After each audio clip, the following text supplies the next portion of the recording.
Olá, criptomaníacos! Desculpem a demora para gravar vídeo, estava com saudade já de falar com vocês, mas essa correria, devido à nossa plataforma de serviços, acaba me impossibilitando de gravar vídeos com tanta frequência. Se você quiser me acompanhar mais de perto, trocar ideia comigo, faça parte do nosso grupo VIP e também tem acesso aos nossos serviços entrando no nosso site que está aqui na descrição do vídeo. Hoje falaremos sobre oportunidades trazidas por novas tecnologias. Toda nova tecnologia traz oportunidades para determinados grupos, em momentos diferentes. É sempre uma sequência. Você tem primeiro os fundadores, que são os primeiros a investir e, portanto, aqueles que terão maior retorno caso essa tecnologia prospere. Depois você tem o investidor anjo, que coloca um dinheiro no início desse projeto para torná-lo viável. E depois essa oportunidade é passada para investidores institucionais, ou seja, grandes bancos, grandes empresas que têm a oportunidade de colocar capital nesse momento. Somente depois de todos esses grupos é que a oportunidade é aberta ao público em geral. Então, quando chega para você, já valorizou 1000 vezes um projeto tecnológico. E é por isso que você não fica rico com ele. Acontece que o Bitcoin e as criptomoedas invertem parte desse processo. E é por isso que gerou e ainda gera tanto ódio de instituições tradicionais. Vamos falar sobre isso e muitas outras coisas logo após a vinheta.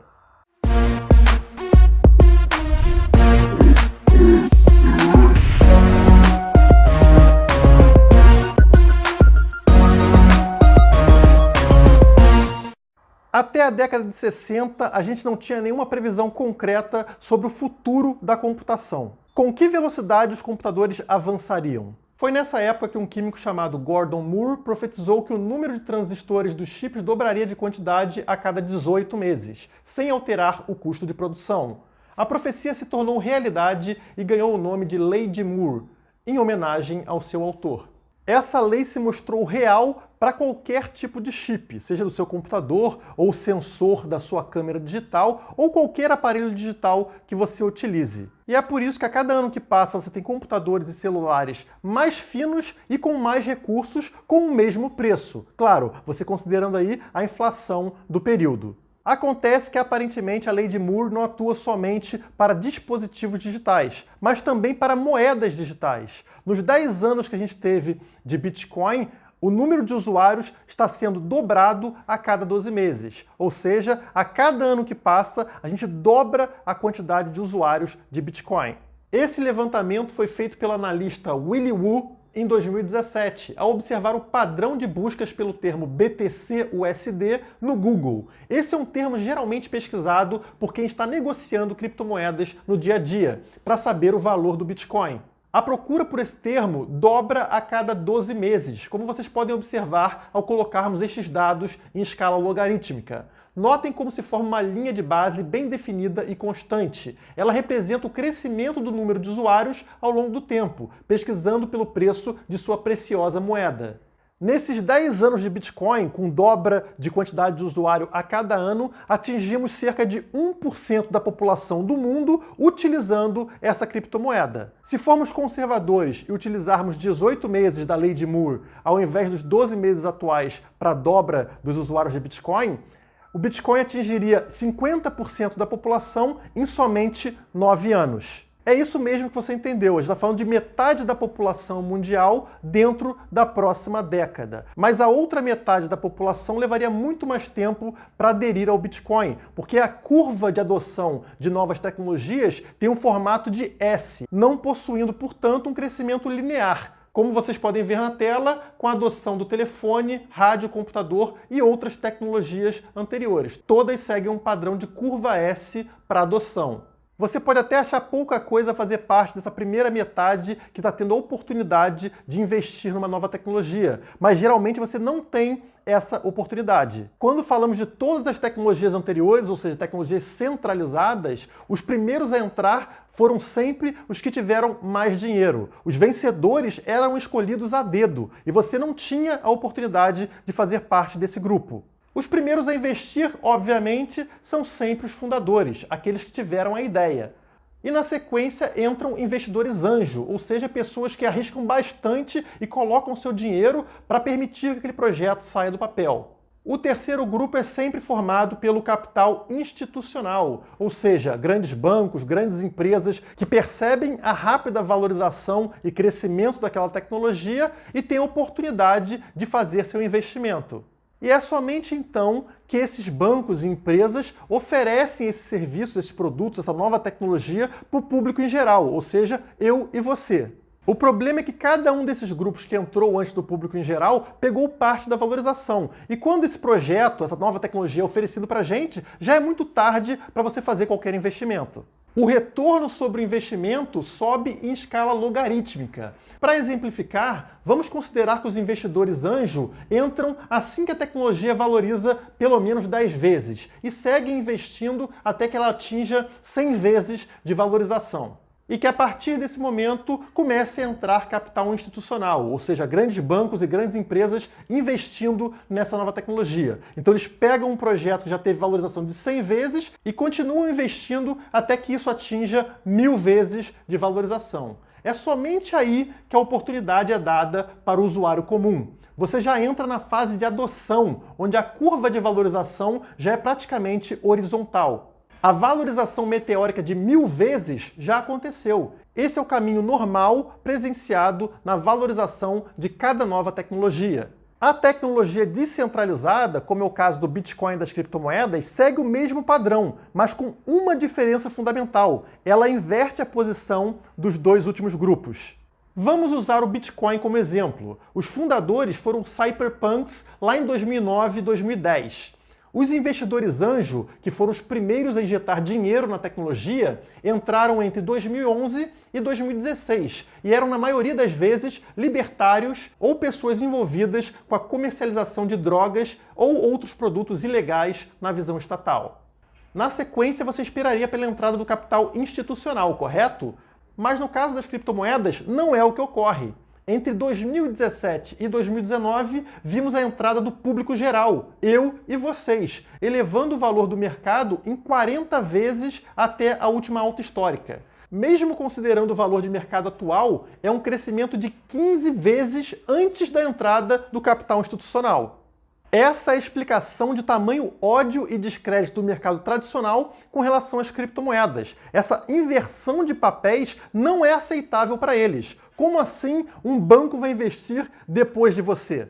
Eles esperam investir antes de você na tecnologia para lucrar com a sua entrada. Então, na hora que ocorre essa inversão, obviamente, eles serão extremamente contrários. A reação do mercado tradicional, ou seja, dos grandes bancos, das grandes empresas, se assemelha com o modelo de Kubler-Ross, conhecido como as 5 fases do luto, onde uma pessoa ou grupo tenta lidar com a perda de algo. Passaram pela fase de negação, quando faziam piada sobre o Bitcoin e afirmavam ser uma utopia juvenil. Depois passaram pela fase da raiva, tentando proibir o Bitcoin, afirmando se tratar de coisa para bandidos cometerem crimes. E agora se encontram na fase de negociação, propondo regulamentações e regras para o mercado, que evitem perdas financeiras para esse grupo.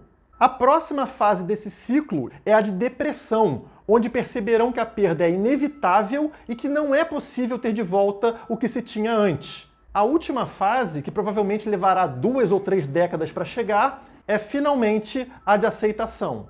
Se você percebeu, ao longo desse processo, tanto o dinheiro quanto os ativos vão migrar da sua forma tradicional para um formato digital. Então é um processo de constante valorização de criptoativos.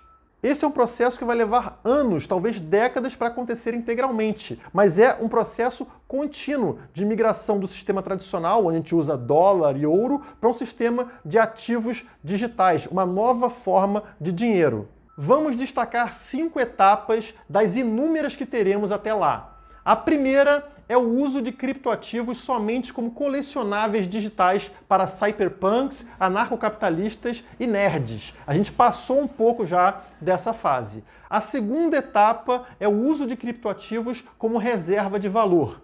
Notem que atualmente ainda estamos entre essas duas fases. Notem aqui o ponto onde o capital institucional e a regulamentação estão acontecendo. Gravem essa informação. A terceira fase será a ampla aceitação de criptoativos como meio de troca. Muito disso graças à entrada anterior de capital institucional, ou seja, de grandes bancos e grandes empresas nesse mercado.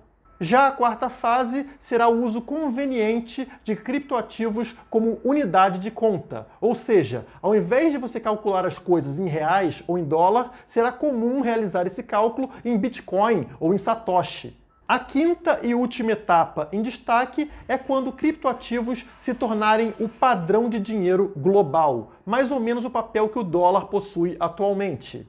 Lembram que eu pedi para gravarem esse ponto aqui, que marca a entrada do capital institucional e a regulamentação do mercado? Pois bem, como sabemos, estamos na fase de negociação, onde as instituições tradicionais ainda lutam para evitar perdas. Eles estão fazendo isso de duas maneiras. Uma é convencendo os investidores sobre os benefícios da regulamentação do mercado, conforme as regras existentes atualmente para o mercado que eles controlam, ou seja, regras de bancos sobre exchanges, regras de papel moeda sobre criptomoedas e assim por diante. A isca é sempre a segurança. Vão pegar algum caso de golpe, algum caso triste de investidores que perderam dinheiro, para te convencer que você é incapaz de proteger seu próprio dinheiro e que, portanto, alguém tem que saber quanto você possui e onde investe seu dinheiro para que você esteja seguro. A maioria, infelizmente, cai nessa balela e perde para sempre sua liberdade e privacidade, pagando bem caro por isso no futuro.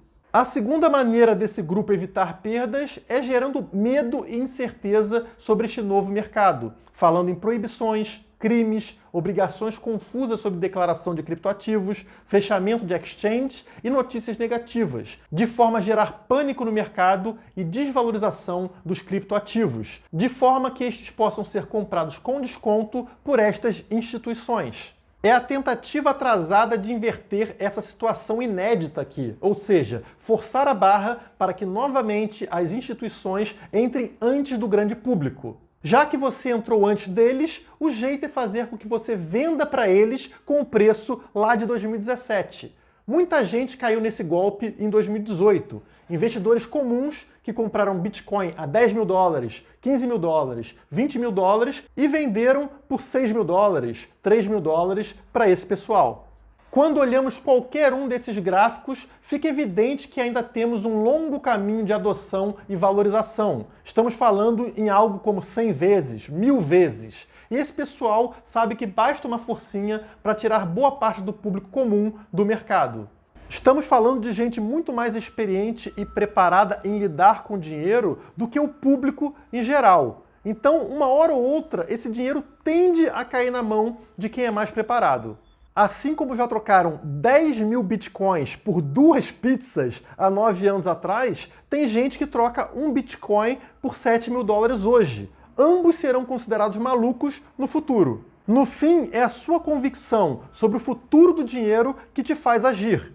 Se dinheiro para você hoje é real ou dólar, pode ter certeza que em algum momento aí nos próximos anos você vai vender suas criptomoedas para conseguir o que você considera dinheiro, que é real ou dólar. Sendo assim, você vai chegar no futuro possuindo o seu objetivo, a sua moeda fim, que é real ou dólar. Se esse é o seu caso, é melhor que você aposte que esses papeizinhos coloridos que a gente chama de dinheiro hoje continuem valendo como dinheiro no futuro. Caso contrário, eles valerão bem pouco na hora que você quiser convertê-los por Bitcoin ou outra criptomoeda. Todos aqueles que compraram Bitcoin em 2010, 2011, 2012 e não o consideraram como moeda e sim como um investimento, já venderam seus Bitcoins. E hoje você fica rindo deles, né? Não, como é que o cara comprou Bitcoin a 10 dólares e vendeu a 100 dólares comemorando no Twitter? Então, é a mesma coisa que você está fazendo atualmente. Você está considerando o Bitcoin como uma forma de aumentar sua quantidade de papeizinhos coloridos. Aqueles que consideram desde hoje o Bitcoin como uma moeda verdadeira vão chegar no futuro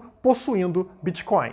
Hoje eu vou parando por aqui, mas eu não quero ficar distante de vocês, então para a gente manter uma relação mais próxima, por favor, nos sigam nas redes sociais, estão todas aqui na descrição do vídeo, e também para você que quer assinar nossos serviços, a gente acabou de divulgar o nosso resultado de maio, você consegue verificar também nas redes sociais ou no nosso site que está aqui na descrição. Por hoje é só, muito obrigado e até a próxima.